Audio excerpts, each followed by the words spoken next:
Excited about the Sunday Country No Cover concert that is going on tonight. It's 7 to 9, free deal. Doors open at 6:30 at the Level 3 Lounge inside Turtle Creek Casino. And they hooked you up with some nice accommodations, huh?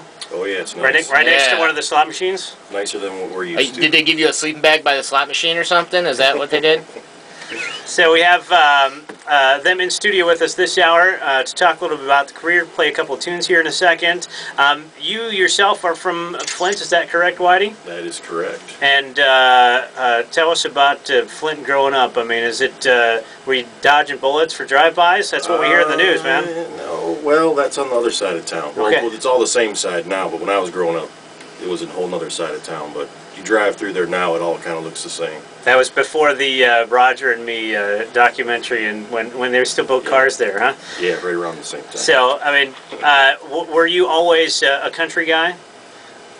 I played all kinds of music, but I started out playing country when I was young. My grandpa taught me how to play guitar. He played a lot of gospel, bluegrass type stuff. He's from Kentucky. Mm-hmm. And I learned my first chords playing that stuff on guitar, and then I got bored with that, and I was in, you know, all kinds of bands. Was that popular? Was country popular, you know, for kids when you were growing up in Flint? No. I wouldn't see it as a country mecca, you know? And for me it was really different because with my family being from the South, there were so many things about my life that I thought everyone else up north did. And, yeah, there's a lot of people in Flint that don't like the Confederate flags and stuff, yeah. Yeah, so, but do you guys consider yourselves, I guess, a Flint band or a Detroit band? Depends on how many drinks I've had. I'm always more proud of where I'm from the more drinks I have, so I don't like to say Detroit if I've been drinking. So how did say Flint? How did you guys get together then? Like, when did you guys meet?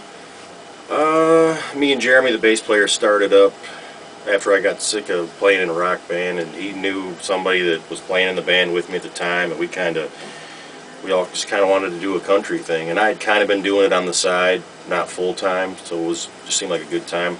We'd had a real bad studio experience in Florida, and I was just I was sitting there thinking, why am I even doing this? I don't even want to be doing this. So as soon as we got back from Florida, I sold all my drums, and me and another guitar player just quit, called up Jeremy, started playing Waylon music, basically. Very cool. That's how it started. That's cool. Well, we love the old school vibe, man. Oh, yeah. It's very different from, I think, most of what's out there right now, because everybody's on this newer, rockier, deal, but everybody loves the legends, which is why it's so popular with what we do on Sunday Country. So we're excited to have you.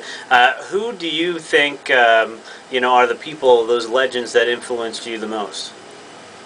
At first, besides your Kentucky family. Right.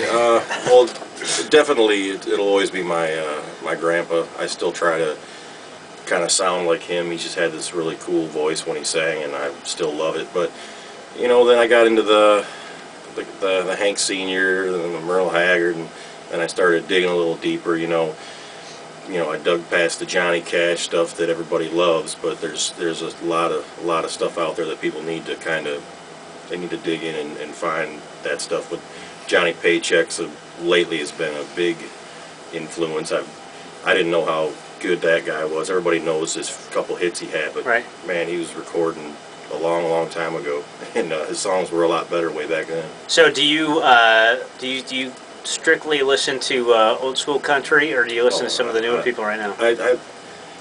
I dig Dierks Bentley. I don't know what it is about that guy. I've seen some interviews with him, and I just kind of dig his. I have to appreciate someone as a person before I can respect him as an artist, I guess. Right. I'm kind of like that. I'm kind of a snob that way, I guess. I don't know.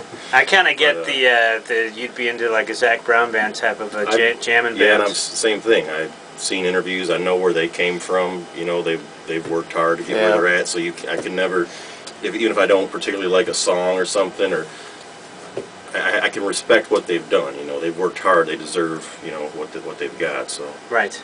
Very cool. All right. Well, we got more to talk about here coming up. Can we play a tune? Can we do that?